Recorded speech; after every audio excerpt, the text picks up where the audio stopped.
সম্মানিত হাজিরিন, এরপরে খেলাফত আলা মানহাজিন নবুয়ত, নবুয়তি আদর্শের উপরে বিশ্বনবী সাল্লাল্লাহু আলাইহি সাল্লামের রেখে যাওয়া আদর্শের উপরে কোরআনে কারিমের ভিত্তিতে যতদিন পর্যন্ত পৃথিবীতে খেলাফত প্রতিষ্ঠিত ছিল ততদিন পর্যন্ত তামাম পৃথিবীর শুধু মুসলমান নয়, শুধু ইহুদি নয়, শুধু খ্রিস্টান নয়, এমনকি হাত্তান নামলাতু ফি হুজরিহা, গর্তের পিপিলিকা পর্যন্ত টের পেয়েছে আল্লাহর দেওয়া কোরআনের দেওয়া শান্তি সমৃদ্ধি কাকে বলে। ঠিক কি না?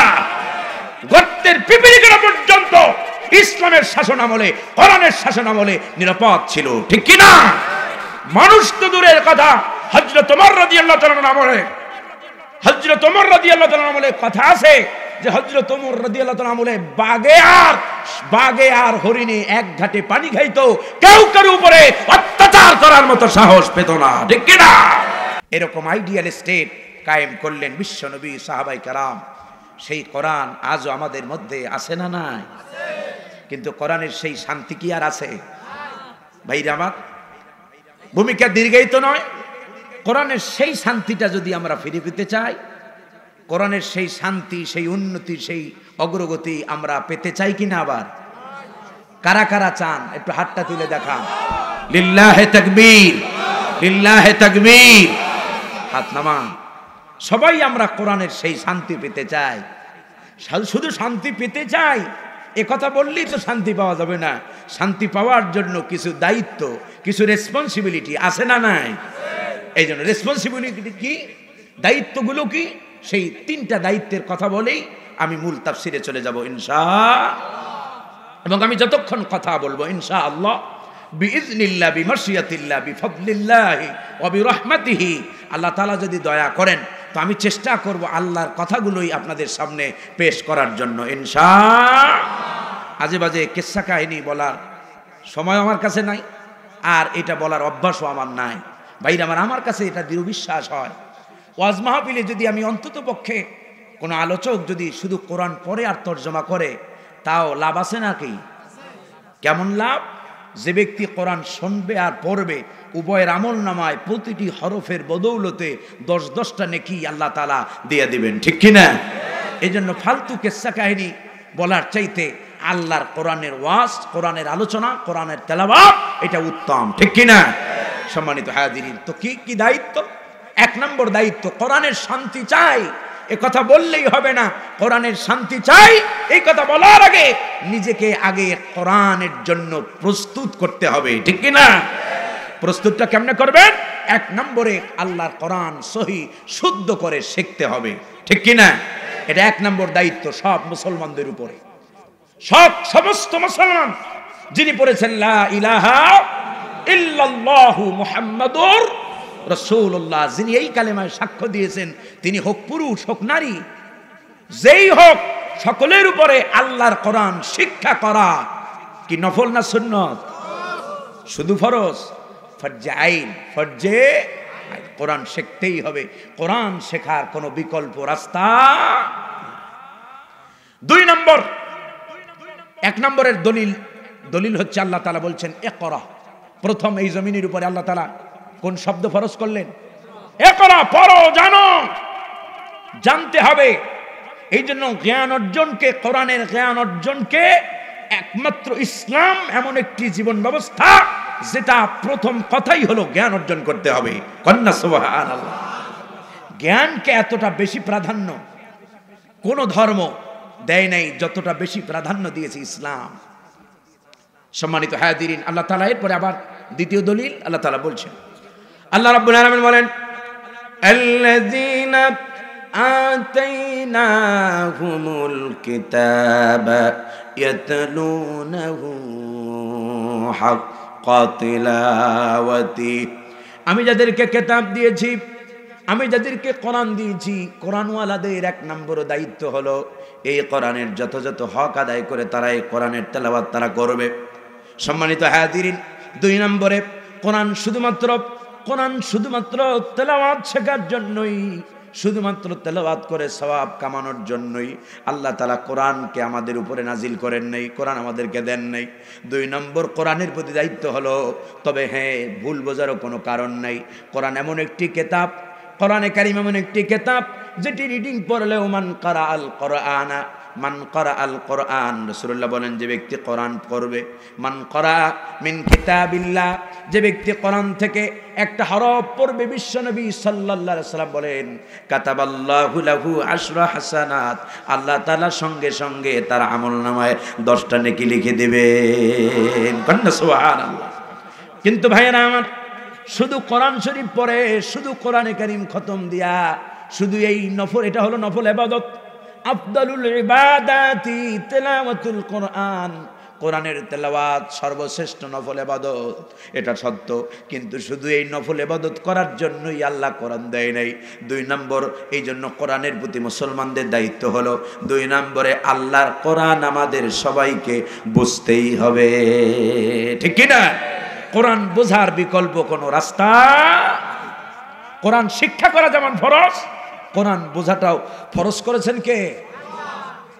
সম্মানিত হাজিরিন, আমার দেশের মানুষেরা, আমার দেশের মানুষের অধিকাংশ মানুষের ধারণা হলো এই যে কোরআনে কারীম বোঝার কাজটা এটা শুধু মোল্লা মাওলানাদের কাজ, শুধু হুজুররা কোরআন বুঝবে।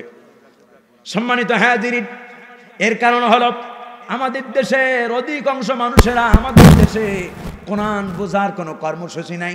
শুধু ছোটবেলায় শুধু মক্তবে, সর্বসাধারণের জন্য শুধু মক্তবে কোরআনের তেলাওয়াতটাকেই আমাদের শেখানো হয়। আর এই কোরআন বোঝার জন্য আমাদের দেশের পরিবেশ হলো মাদ্রাসায় তাকে পড়তেই হবে, ঠিক কিনা ভাইরা আমার? অথচ আরব দেশগুলোতে, পৃথিবীর মুসলিম দেশগুলোতে হোক মাদ্রাসা সাইট হোক স্কুল কলেজ, সাধারণদের পাঠ্য পুস্তকের মধ্যেও বেশি আরবদের যাওয়া লাগবে না। পাকিস্তানের কথাও, পাকিস্তানের পাঠ্য সিলেবাসের ভিতরেও আল্লাহর কোরআন শিক্ষা করা, আল্লাহর কোরআন বোঝাটাও তাদের সিলেবাসে বাধ্যতামূলক। কিন্তু আমরা কপাল পোড়া জাতি, 95% মুসলমানের দেশ, যেই দেশের যদি বাইরে আমার যদি কোরআনকে পাঠ্যপুস্তকের ভিতরে আমরা অন্তর্ভুক্ত করতে পারতাম, বিশ্ববিদ্যালয় পর্যন্ত যদি কোরআনকে আমরা পাঠ্যপুস্তক হিসেবে দিতে পারতাম, ইংলিশকে যেমন কম্পালসারি অনার্সে তুমি যে সাবজেক্টে পড়ো, তুমি রাষ্ট্রবিজ্ঞান পড়ো অথবা স্ট্যাটিস্টিক পড়ো, সমাজবিজ্ঞান পড়ো, সমাজ কল্যাণ পড়ো, যেটা পড়ো, সকল সাবজেক্ট যে সাবজেক্টই পড়ো, কিন্তু তোমাকে ইংলিশ কম্পালসারি পড়তেই। আচ্ছা, মুসলমান হিসেবে তুমি ইংলিশটাকে বাধ্যতামূলক করলা, মুসলমান হিসেবে যদি পরকালীন চিন্তা আমরা করতাম, আমাদের নেতারা করত, তাহলে কোরআন শিক্ষাটাকে মাস্টার্স পর্যন্ত বাধ্যতামূলক করে দিত, ঠিক কিনা? আর যদি কোরআন শিক্ষাটা যদি বাধ্যতামূলক হতো, তাহলে আমাদের ইউনিভার্সিটিগুলো আমাদেরকে চোর আর ডাকাত উপহার দিত না। আমাদের ইউনিভার্সিটিগুলো আর ছাত্ররা কি শেখে? টেন্ডারবাজি। ইউনিভার্সিটি দেখেন না, এক একটা ইউনিভার্সিটিতে মারামারি যখন লাগে, আপনার পুলিশরা বয়ের চোটে পালায়, পুলিশও পালায়।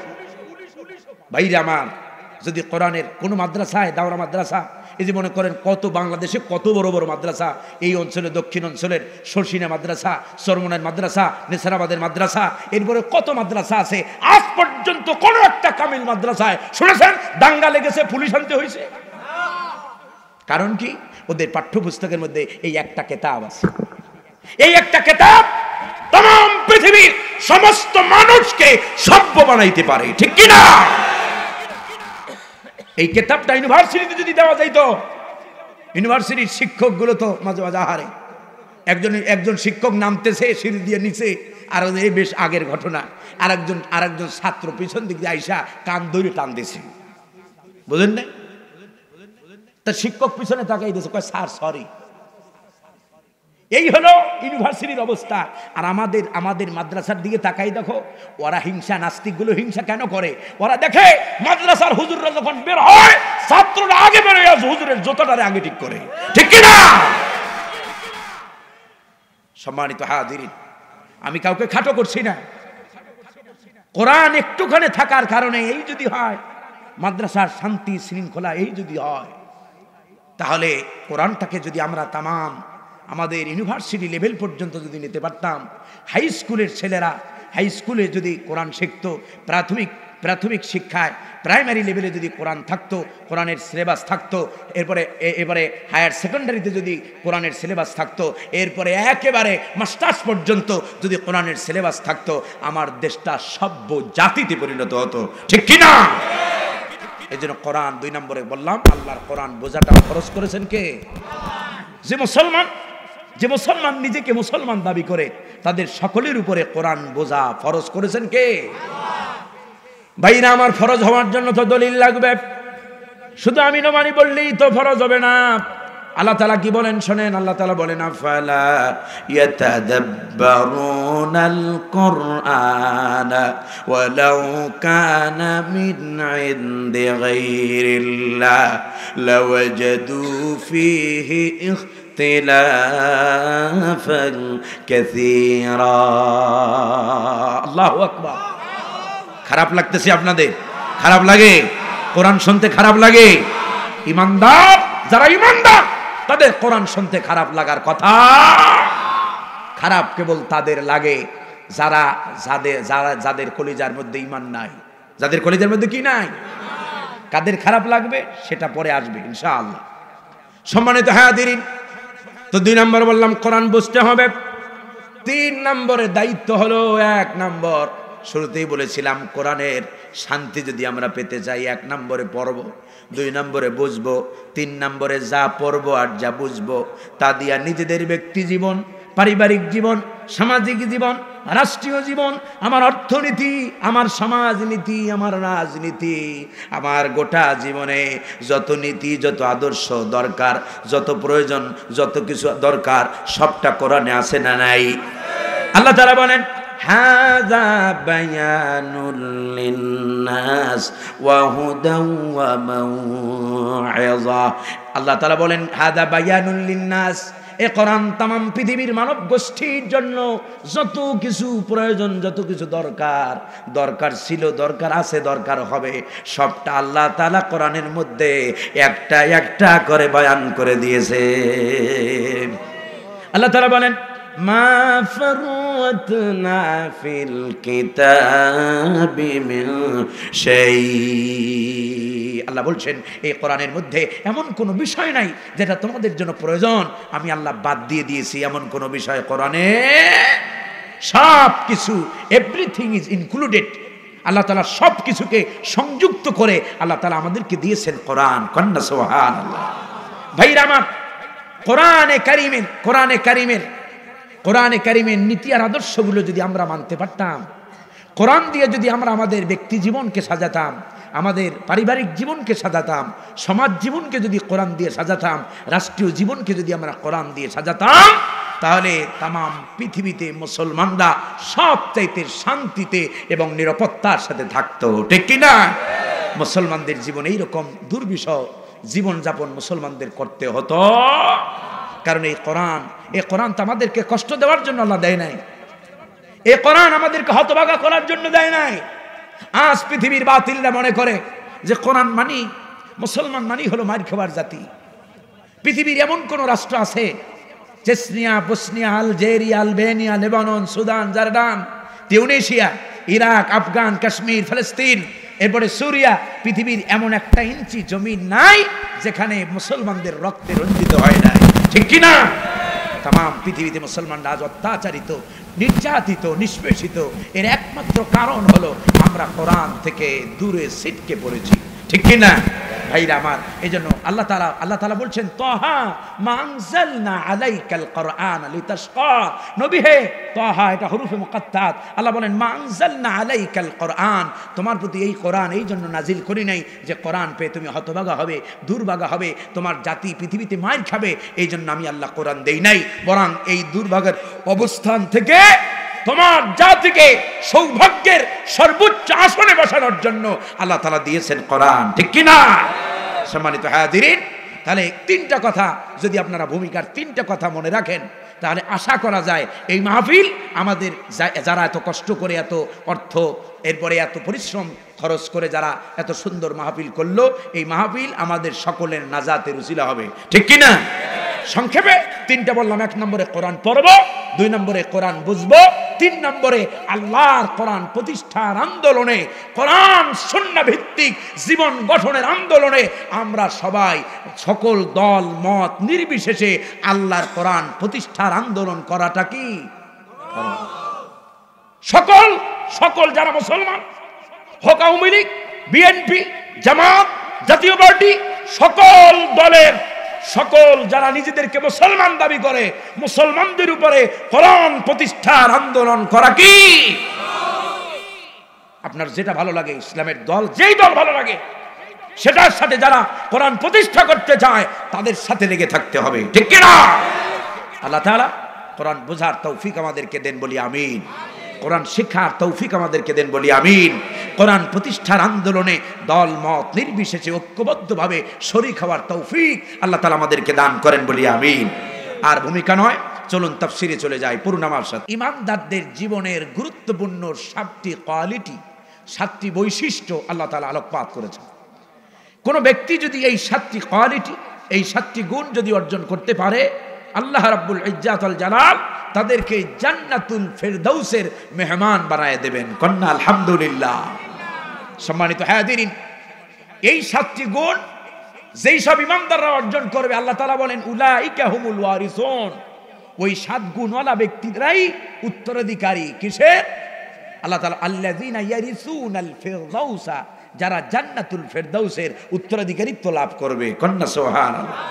হুম ফিহা খালিদুন, সেখানে তারা একদিন আর 2 দিনের জন্য নয়, সেখানে তারা চিরদিন, দাইমান আবাদা, খালিদিনা ফিহা আবাদা, সেখানে তারা চিরদিনের জন্য, চিরকালের জন্য সেই জান্নাতের মধ্যে তারা থাকতে পারবে। সম্মানিত হাজিরিন, আল্লাহ তাআলা যেন যেই 7টি গুণ আলোচনা হবে, আল্লাহ যেন ওই 7টি কোয়ালিটি আমাদেরকে অর্জন করার তৌফিক আল্লাহ তাআলা যেন দান করেন, বলি আমিন। এই 7টি গুণ আপনারা শুনবেন তো ইনশাআল্লাহ। শুরু হচ্ছে আল্লাহ তাআলা শুরু করছেন এভাবে। আল্লাহ তাআলা বলেন قد أفلح المؤمنون, আল্লাহ তাআলা বলছেন অবশ্যই অবশ্যই ঈমানদারগণ সফল কাম হয়েছে। কন্যা সুবহানাল্লাহ। সফলতা লাভ করেছে কারা? যারা ঈমানদার, যাদের ঈমান আছে।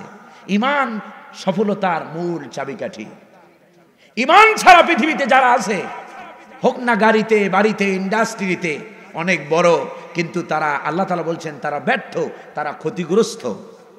আল্লাহ তাআলা আমাদেরকে ঈমান দিয়েছেন, এই জন্য বলি আলহামদুলিল্লাহ। সূরা আল আসরের ভিতরে রব্বে কারীম বলেন ওয়াল আসরি ইন্নাল ইনসানা লাফি খুসর। আল্লাহ তাআলা বলছেন ওয়াল আসর, সময়ের কসম, যুগের কসম, ইতিহাসের কসম, ইন্নাল ইনসানা লাফি খুসর, নিশ্চয়ই তামাম পৃথিবীর মানব গোষ্ঠী, মানব জাতি, মানব মণ্ডলী, ওয়াল হিউম্যানিটি, ওয়াল হিউম্যান বিং, ওয়াল ম্যানকাইন্ড, তামাম মানব গোষ্ঠী রয়েছে ক্ষতির মধ্যে নিমজ্জিত, বলি নাউযুবিল্লাহ। ক্ষতি থেকে বাঁচবে কারা? ইল্লাল্লাযীনা আমানু, যারা ঈমানদার। কন্যা সুবহানাল্লাহ। সূরা ৩ আল্লাহ তাআলা বলছেন লাকাদ খালাকনাল ইনসানা ফি আহসানি তাকওয়িম সুম্মা রাদাদনাহু আসফালা সাফিলিন ইল্লাল্লাযীনা আমানু ওয়া আমিলুস সালিহাত। আল্লাহ তাআলা এর আগে 4টা জায়গার কসম কেটেছেন, সিরিয়া, ফিলিস্তিনের, এরপরে তুরে সায়না, এরপরে মক্কা আল মুকাররমা, ওয়া হাযাল বালাদিল আমিন বলে আল্লাহ তাআলা মক্কা আল মুকাররমার কসম কেটেছেন। অনেকে বোঝেন নাই, 3 আর জাইতুন, 2টো ফল, এর মধ্য দিয়ে 2টো জায়গা, 3 সিরিয়ায় হয়, জাইতুন ফিলিস্তিনে হয়, এই 2টো জায়গার কসম আল্লাহ তাআলা মূলত করেছেন। এরপরে 4টা জায়গার কসম করে রব্বে কারীম বলছেন লাকাদ খালাকনাল ইনসানা ফি আহসানি তাকওয়িম, সুন্দর একটি বিউটিফুল স্ট্রাকচার দিয়ে মানুষকে বানাইছি। আর এই মানুষ যদি তাকে যেই উদ্দেশ্যে বানিয়েছি সে যদি সেই উদ্দেশ্যে ব্যবহৃত না হয়, তাহলে সুম্মা রাদাদনাহু আসফালা সাফিলিন, নিচ থেকে নিচে নেমে যাবে। আর এই নিচ থেকে নিচে নামবে না তারা, ইল্লাল্লাযীনা আমানু, যারা ঈমান আনবে। সুবহানাল্লাহ। আল্লাহ তাআলা বলেন قد أفلح المؤمنون, অবশ্যই অবশ্যই ঈমানদাররা সফলতা লাভ করেছে। ঈমানদারগণ সফল। কোন ঈমানদারগণ? কোন ঈমানদাররা সফল? যারা নিচে বর্ণিত গুণগুলো অর্জন করবে আল্লাহ তাআলা বলেন আল্লাযীনা হুম ফি সালাতিহিম খাশিউন। যারা বসবেন, যারা থাকবেন, আমি বেশি লম্বা কথা বলবো না। আমি যতক্ষণ এই 7টা গুণ শেষ হয়ে গেলে আমার আলোচনা শেষ হয়ে যাবে। তো আপনারা ধৈর্য ধরে আসছেন আল্লাহর কোরআন শোনার জন্য। আপনারা কি কণ্ঠ শোনার জন্য আসছেন এখানে? আপনারা আসছেন কোরআন শোনার জন্য। অনেকে যাদের মজা লাগে না চিন্তা করে যে একটু কোনো রকম লাইলি মজনু শিরিন ফলাতের কেসা কাহিনী কবে। আবার এখন তার বক্তারা তো মাশাআল্লাহ বিড়ি খাইবে কেমনে, সিগারেট কেমনে খায়, নাচের কেমনে, গানে কেমনে, এগুলো সব দেখায়। এগুলো যদি একটু হাসি রস যদি না থাকে তাহলে মাহফিলেরও নাকি হাসি মস্করা, একটু কৌতুক, গান গল্প এগুলো যদি না থাকে তাহলে মাহফিল হয়?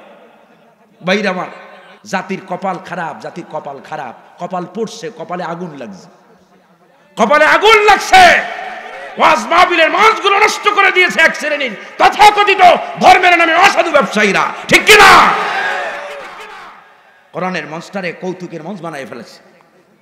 সম্মানিত হাজিরিন, একথা নির্দ্বিধায় বলতে চায়, যারা এই ধরনের অসভ্য বক্তাদেরকে দাওয়াত দেন তারা মূলত ইসলামের ক্ষতি করেন, ঠিক কি না? কোরআনের মঞ্চ যার তারে বসানো যাবে। বসায় কারে? কয় বক্তার যোগ্যতা কি, কোয়ালিফিকেশন কি?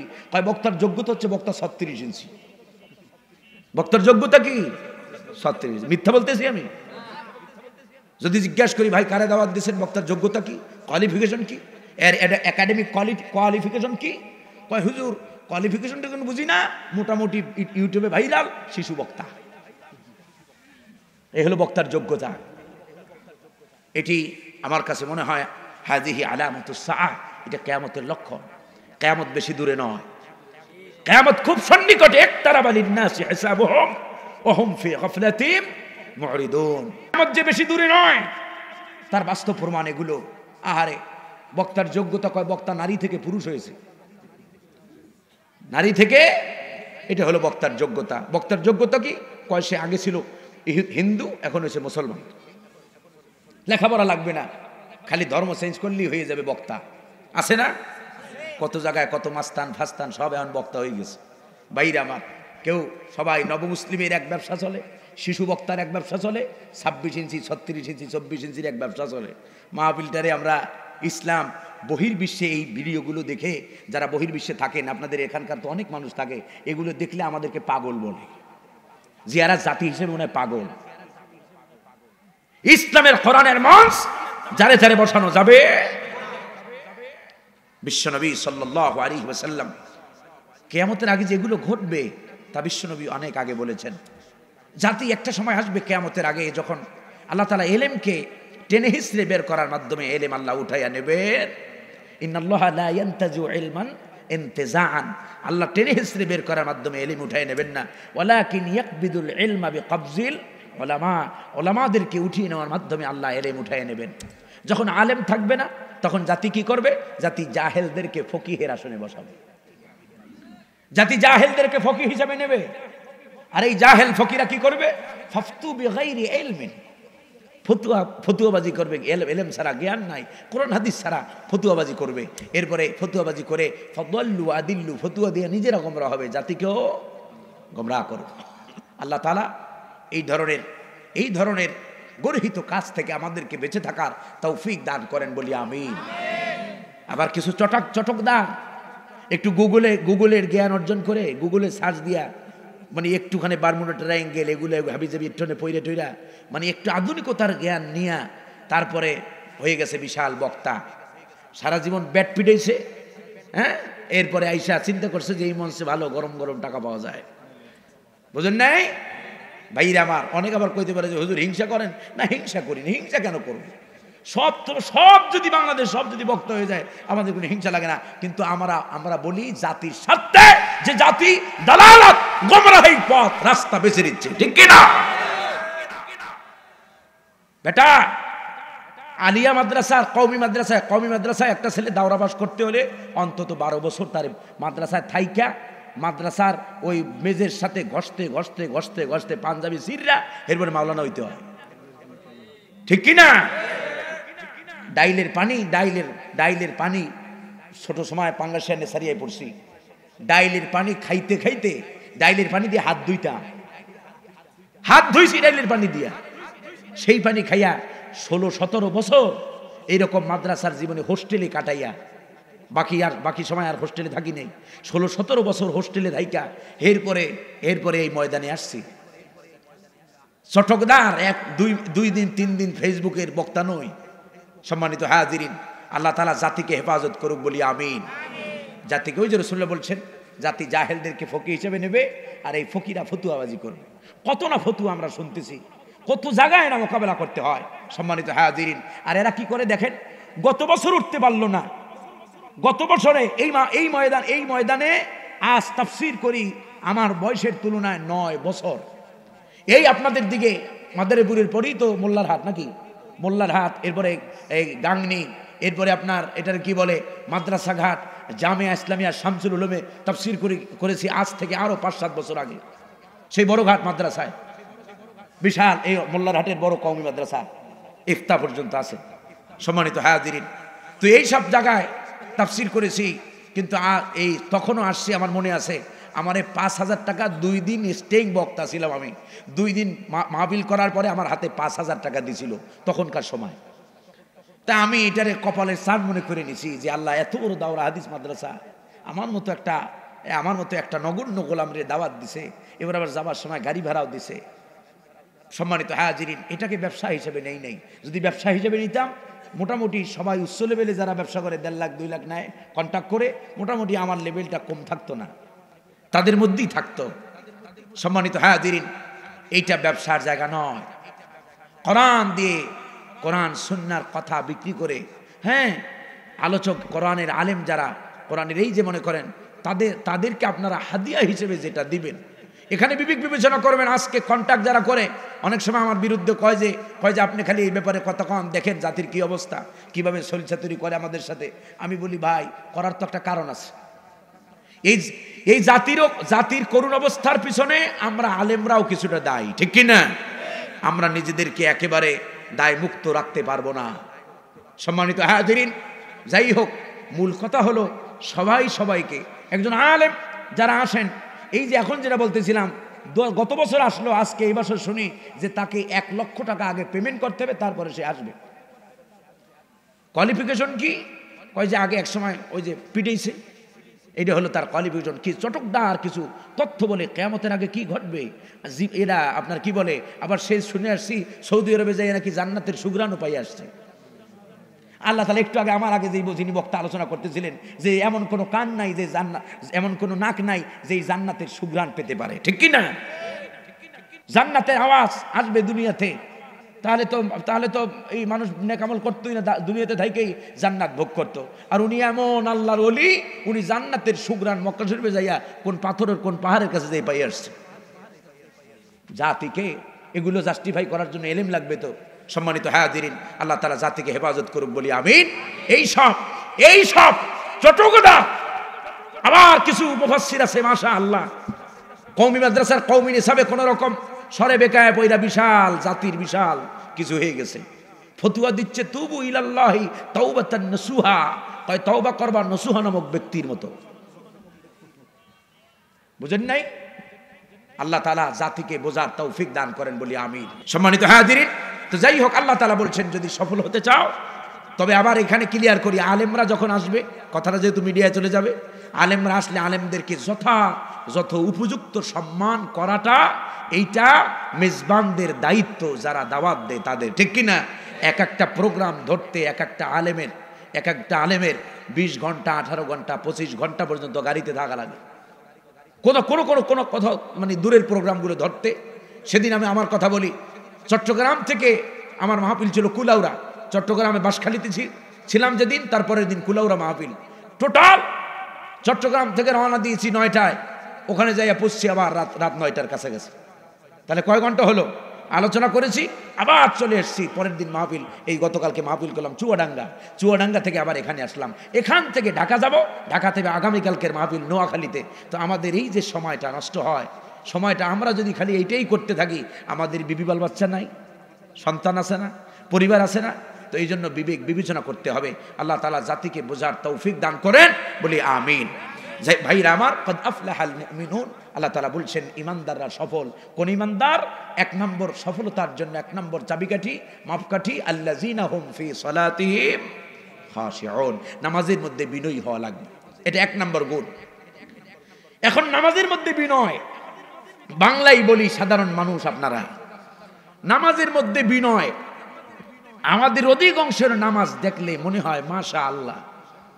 বিশেষ করে কপাল পরা কিছু কিছু মসজিদের ইমামদের পিছনে নামাজ পড়লে, গতকালকে আসরের নামাজের সময়, আসরের নামাজ বোধহয় কোথাও জানি পড়তেছিলাম, দেখলাম ইমাম সাহেব খালি একসের সামি আল্লাহু লিমান হামিদা, আল্লাহু আকবার, আল্লাহু আকবার, আল্লাহু আকবার, মানে সব ব্যস্ততা নিয়ে মনে হয় উনি নামাজে খারাইছে।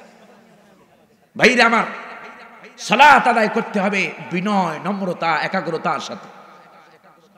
বিশ্বনবী সাল্লাল্লাহু আলাইহি ওয়াসাল্লাম বলতেন, সাল্লু কামা রাআইতুমুনি উসাল্লি, নামাজ পড়ো সেইভাবে যেইভাবে আমি নবীকে নামাজ পড়তে দেখো। একজন সাহাবী বিশ্বনবী সাল্লাল্লাহু আলাইহি ওয়াসাল্লামের সামনে এসে নামাজ পড়লেন। বিশ্বনবী সাল্লাল্লাহু আলাইহি ওয়াসাল্লাম সালাম ফিরানোর সঙ্গে সঙ্গে তারে বললেন, তুমি আবার নামাজ পড়ো। তিনি আবার নামাজ পড়লেন, আবার সালাম ফিরালেন, আবার বিশ্বনবী বললেন, তুমি আবার নামাজ পড়ো। এইভাবে তিনবার বিশ্বনবী সাল্লাল্লাহু আলাইহি ওয়াসাল্লাম একজনকে নামাজ পড়ালেন। জিজ্ঞেস করলেন, ইয়া রাসূলুল্লাহ, ইয়া হাবিবাল্লাহ, আমার নামাজ কি হয় না? বলছে না, লা সালাতা লা ইউকিমু সালবুহু ফির রুকু, রুকুর মধ্যে যদি তোমার মেরুদণ্ড সোজা না হয় তাহলে নামাজ হবে? নামাজের মধ্যে রুকুতে যাবেন, রুকু থেকে উঠবেন, রুকুতে যাইয়া ছিলেন যতক্ষণ, দাঁড়ায়া থাকবেন ততক্ষণ, এটাকে তাহদিল আর কান বলে। সম্মানিত হাজিরিন, সেজদা দিবেন, সেজদা যায়া সেজদার ভিতরে থাকবেন যতক্ষণ, সেজদা থেকে উঠে থাকবেন ততক্ষণ, আবার সেজদায় যায়া থাকবেন ততক্ষণ, অন্তত এক তসবিহ পরিমাণ তো বটেই। যদি ইচ্ছা করে যদি আপনি এইটাকে মিস করেন তাহলে আপনার নামাজ, সেজদা দিলেও আপনার নামাজ হবে না, ঠিক কি না? এইটা হলো মাসালা। আমরা নামাজ পড়ি ওই যে মুরগিতে আদার খাওয়ার মতো। সম্মানিত হাজিরিন, হযরত হুযায়ফাতুল ইয়ামান রাদিয়াল্লাহু তাআলা আনহু, তিনি একবার ইয়ামানে সফর করলেন। ইয়ামানের সফরে তিনি ইয়ামানের মসজিদের ভিতরে একজনকে দেখলেন নামাজ পড়ছে দেখে বিশ্বনবী হযরতে হুযায়ফাতুল ইয়ামান রাদিয়াল্লাহু তাআলা আনহু নামাজ সমাপনান্তে লোকটাকে বলছেন, আচ্ছা আপনি এইভাবে কত বছর নামাজ পড়েন? বলছে, তত প্রায় 40 বছর হবে আমি এইভাবে নামাজ পড়ি। বলছেন, হাল আরাফতানি, আপনি কি আমারে চেনেন? বলছেন, না। বলছে, আমি হচ্ছি রাসূলুল্লাহ সাল্লাল্লাহু আলাইহি ওয়াসাল্লামের সাহাবী হুযায়ফা। বিশ্বনবী সাল্লাল্লাহু আলাইহি ওয়াসাল্লাম আমাদেরকে যেই নামাজ ট্রেনিং দিয়েছেন, আপনার নামাজের সাথে রাসূলুল্লাহর নামাজের কোনো মিল। ভাইরা আমার, এই জন্য নামাজের ব্যাপারে যত্নবান হতে হবে। আল্লাহ রাব্বুল আলামিন নিজে বলেছেন, ও গোলাম, নামাজের উপরে যত্নবান হও। আমরা নামাজ পড়ি, আমাদের নামাজ হয় না। আমাদের নামাজ যদি হতো, আমাদের এত সমস্যা থাকতো না।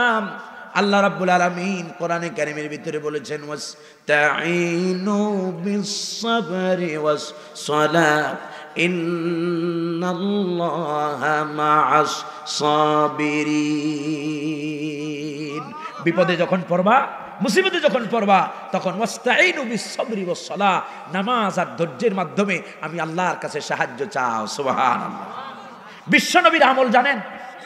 বিশ্বনবী সাল্লাল্লাহু আলাইহি ওয়াসাল্লাম হাদিসের ভিতরে আসছে, ইযা হাযাবাহু আমরুন ফাজা ইলাস সালাত, কানা আন-নাবিয়্যু সাল্লাল্লাহু আলাইহি ওয়াসাল্লাম ইযা হাযাবাহু আমরুন ফাজা ইলাস সালাত, রাসূলুল্লাহ যখনই কোনো সমস্যার সম্মুখীন হতেন সঙ্গে সঙ্গে নামাজের মুসল্লায় দাঁড়ায় যেতেন।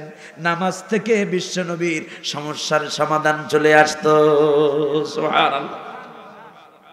সমস্ত ইমাম আইম্মাগণ, পৃথিবীতে যারা আল্লাহর নৈকট্য হাসিল করেছে, সম্মানিত হাজিরিন, এই নামাজের মাধ্যমেই আমরা সালাত আদায়। আল্লাহ রাব্বুল আলামিন আরেক জায়গায় বলেন, ওয়াস্তাঈনু বিস-সাবরি ওয়াস-সালাত ওয়া ইন্নাহা লাকাবীরাতুন ইল্লা আলাল খাশিঈন। ও গোলাম, নামাজ আর ধৈর্যের মাধ্যমে আমি আল্লাহর সাহায্য চাও।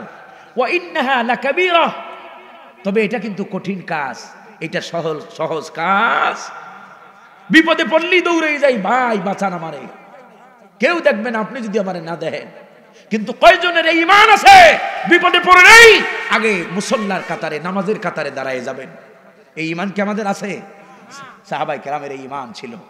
মুসিবত আসছে, কেউ অসুস্থ হয়ে গেছে, কোনো সমস্যা হয়েছে, সঙ্গে সঙ্গে নামাজ আগে সালাত আদায় করেছেন, আগে নফল 2 রাকাত সালাত আদায় করেছেন, চোখের পানি ফেলাইছেন, চোখের পানি ফেলানোর সঙ্গে সঙ্গে সমস্যাটার সমাধান যিনি করে দিয়েছেন তিনি কে? ইজা হাজাবাহু আমরুন ফাজিআ ইলাস সালাহ। যখনই মুসিবতে পড়বেন, মুশকিলে পড়বেন, নামাজে দাঁড়াবেন, নামাজের মাধ্যমে আল্লাহর সাহায্য আসে, ঠিক কি না? সম্মানিত হাজিরিন, এইজন্য সালাত আদায় করতে হবে অত্যন্ত যত্নের সাথে।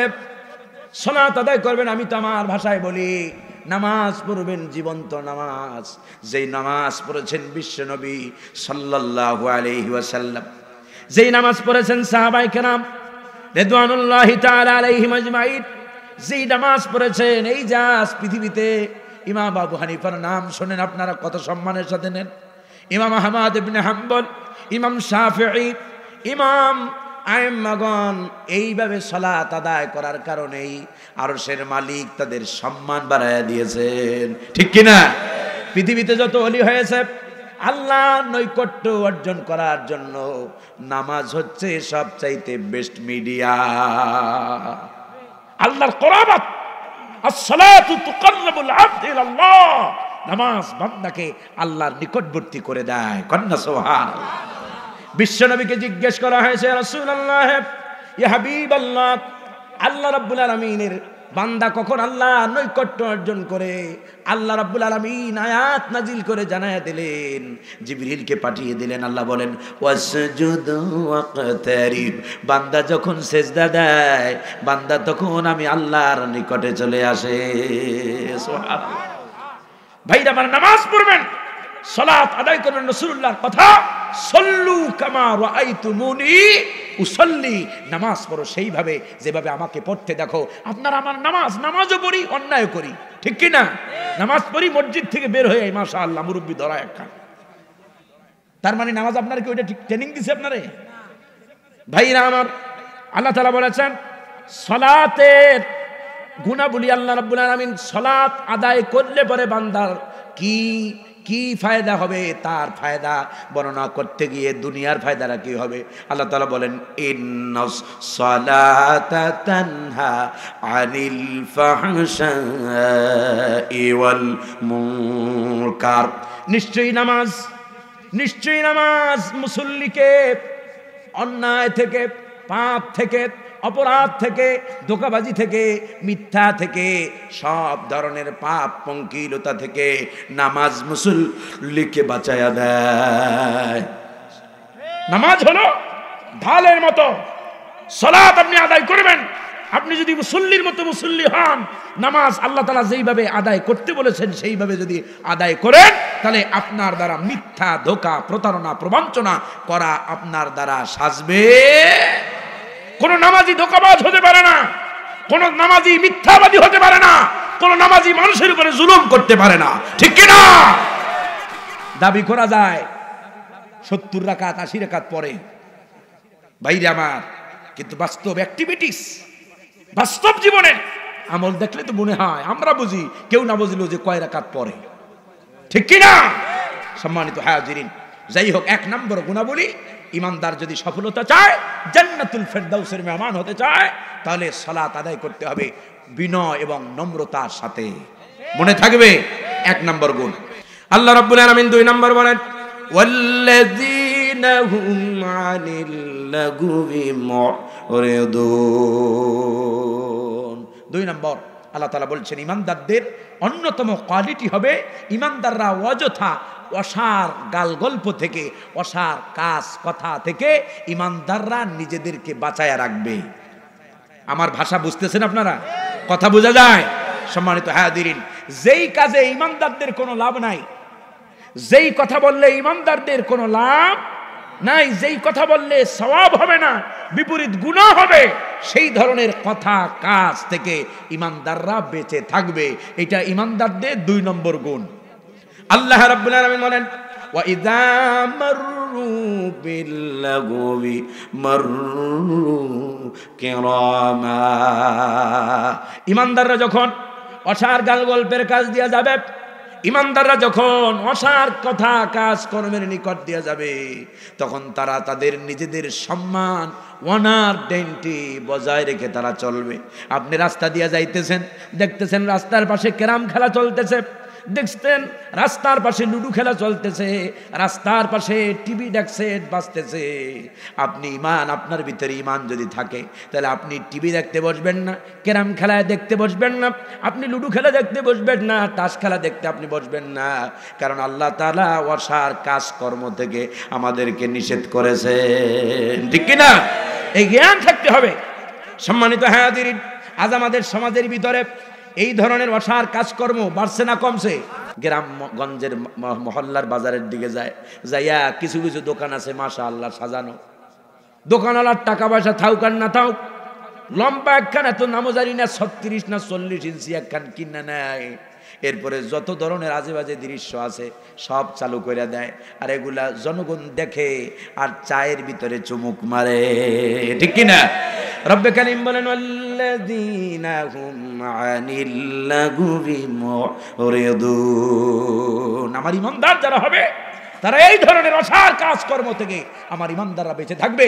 কারণ ইমান ব্যক্তির ভিতরে শাখসিয়ত, আরবিতে বলে কি শাখসিয়ত, ইংরেজিতে বলে পার্সোনালিটি, বাংলায় বলে ব্যক্তিত্ববোধ। ইমান ব্যক্তিকে ব্যক্তিত্ববোধ সম্পন্ন করে, পার্সোনালিটি, ব্যক্তির ব্যক্তিত্ব তৈরি হয়। ইমানদার যা খুশি তাই করতে পারে না, ইমানদার মুখে আসলেই কোনো কিছু বলতে পারে। কারণ ইমানদার জানে, ইমানদার মুখ দিয়ে যে কথাগুলো বলে, আল্লাহ রাব্বুল আলামিন বলেন মা ইয়ালফিযু মিন কাউলিন ইল্লা লাদাইহি রাকীবুন আতীদ। মানুষ এমন কোন কথা বলে না যা আল্লাহ নির্ধারিত ফেরেশতারা রেকর্ডাররা রেকর্ড করে রাখে না, সবটা রেকর্ড হয়। তুমি আমি যা করি যা বলি সবটা কি হয়? এই যে আমার সামনে ক্যামেরা, এই যে ক্যামেরাগুলো আছে, এই ক্যামেরায় যেমন রেকর্ড হয়, বিশ্বাস করেন আল্লাহ রাব্বুল আলামিন এর চাইতে ডেঞ্জারাস ক্যামেরা আপনার আমার এই ঘাড়ের সাথে আল্লাহ তাআলা লটকায়া দিয়েছেন। আপনি আমি যা করি 24 hours, in every moments, in every seconds of our life, 24 ঘন্টার প্রতিটা মুহূর্ত আপনি আমি যা করি, কোথায় যাই, কি করি, কি বলি, কি খাই, অন্তরে কি কল্পনা করি, সবটা এখানে রেকর্ড হয়। আল্লাহ তাআলা বলেন নুখরিজু লাহু ইয়াউমাল কিয়ামাতি কিতাবান ইয়ালকাহু মানশুরা। আল্লাহু আকবার। কিয়ামতের দিন সব রেকর্ডারকে, তোমার সকল গোপনকে, সকল সিক্রেটকে আল্লাহ তাআলা ওপেন করে দিবেন।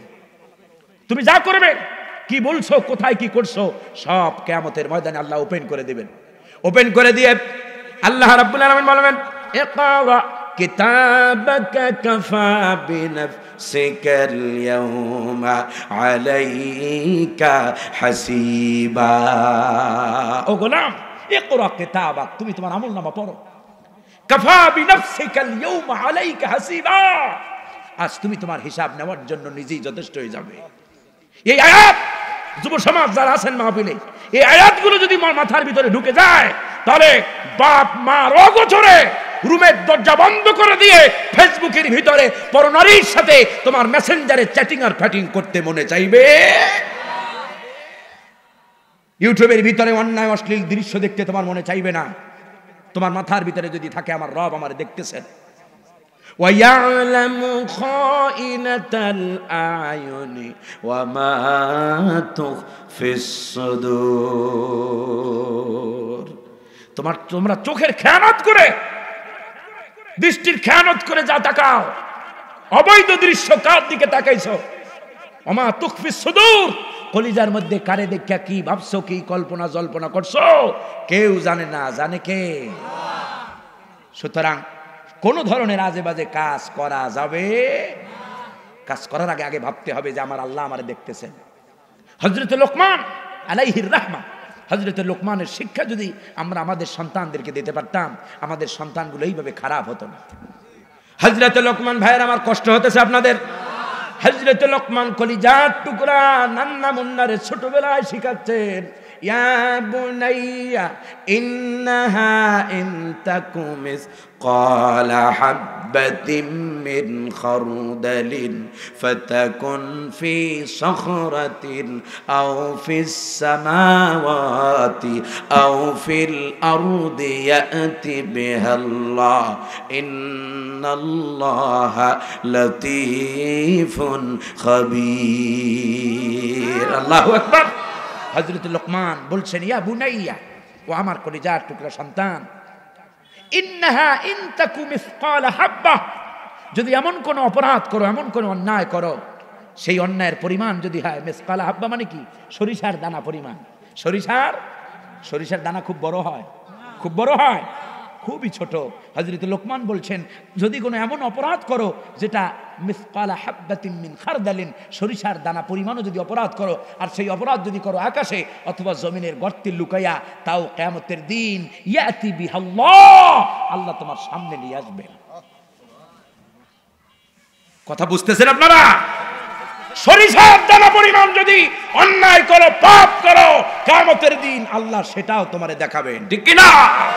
فَمَن يَعْمَلْ مِثْقَالَ ذَرَّةٍ خَيْرًا يَرَهُ وَمَن يَعْمَلْ مِثْقَالَ ذَرَّةٍ شَرًّا يَرَهُ। যারা পরিমাণ যদি অন্যায় করো সেটাও তুমি দেখতে পাবে, যারা পরিমাণ যদি ভালো কাজ করো সেটাও তুমি দেখতে পাবে। মালিক তোমার উপরে ওয়ামাল্লাহু বিযাল্লামিল লিল আবিদ, আল্লাহ তোমার উপরে জুলুম করবে না যে মন চাই রায় দিয়ে দেবে, তা নয়। তোমার পাপ পুণ্য সেখানে ফয়সালা করা হবে, বিচার করা হবে। মিসকাল, তোমার সেখানে আল্লাহ রাব্বুল আলামিন মিজান দাড়িপাল্লা কায়েম করবেন, তোমার পাপ পুণ্য ওয়েট করা হবে, তোমার আমলনামা তোমাকে দেখানো হবে। সব ধরনের বিচার ব্যবস্থা, প্রসপারিটি, স্বচ্ছতা, জবাবদিহিতা, আল্লাহ রাব্বুল আলামিন সম্পূর্ণরূপে স্বচ্ছতা, জবাবদিহিতা বজায় রেখে কিয়ামতের দিন মিজানের পাল্লাকে আল্লাহ তাআলা দাঁড় করাবেন। সুবহানাল্লাহ বিহামদি। বান্দা আমলনামা দেখে আশ্চর্য হয়ে যাবে। এই যে ওয়াল্লাযীনা হুম আনিল লাগwi মুরিদুন, অনর্থক কথাকর্ম থেকে বেঁচে থাকতে হবে বান্দা। এগুলো বান্দা যখন আমলনামা তার সামনে পেশ করা হবে দেখে অবাক হয়ে যাবে, চোখ তো মাথার উপরে উঠে যাবে। আয়রে বলবে বান্দা বলতে থাকবে, গল্প শোনাচ্ছি না, কোরআন শোনাচ্ছি আপনাদেরকে। আল্লাহ তাআলা বলেন, বান্দা এগুলো দেখে বলবে, ইয়া ওয়াইলাতা মালি হাযাল কিতাব লা ইউগাদিরু সাগীরাতান ওয়ালা কাবীরাতান ইল্লা আহসাহা। এরে ইয়া ওয়াইলাতা মালি হাযাল কিতাব, কি আশ্চর্য এক কিতাব, লা ইউগাদিরু সাগীরা, ছোট্ট কোনো অপরাধ যেটা কম্বলের তলে লুকাইয়া মা দেখে নাই, ভাই দেখে নাই, বাপ দেখে নাই, কেউ দেখে নাই, যেটা করছি সেটাও তো এখানে দেখা যায়।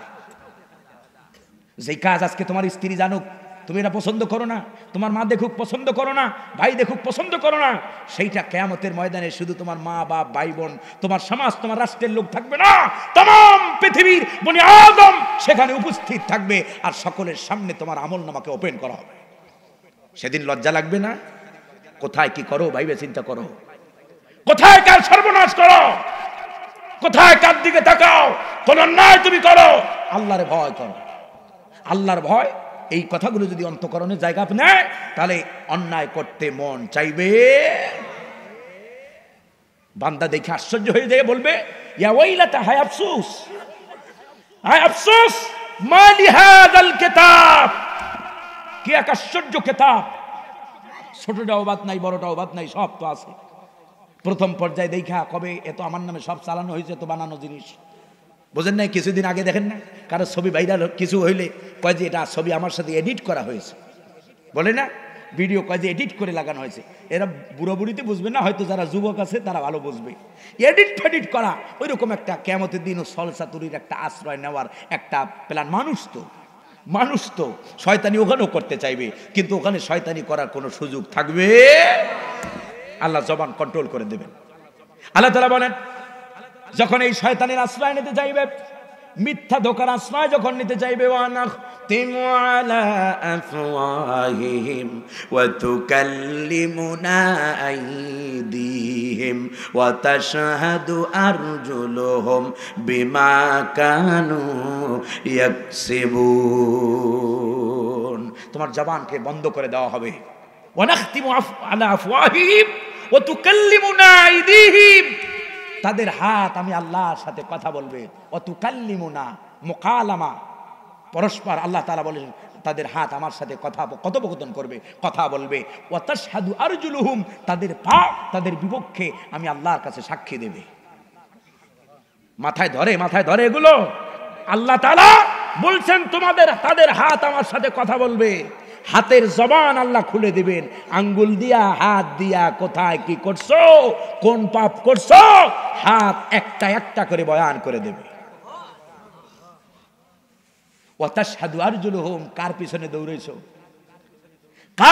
দৌড়াইছো কোথায় গেছো পা তোমার বিপক্ষে সাক্ষী দেবে বিমা কানু ইয়াকসিবুন সম্মানিত হাজিরিন যখন সাক্ষী দেবে বান্দার আর কোনো লুকানোর কোনো রাস্তা থাকবে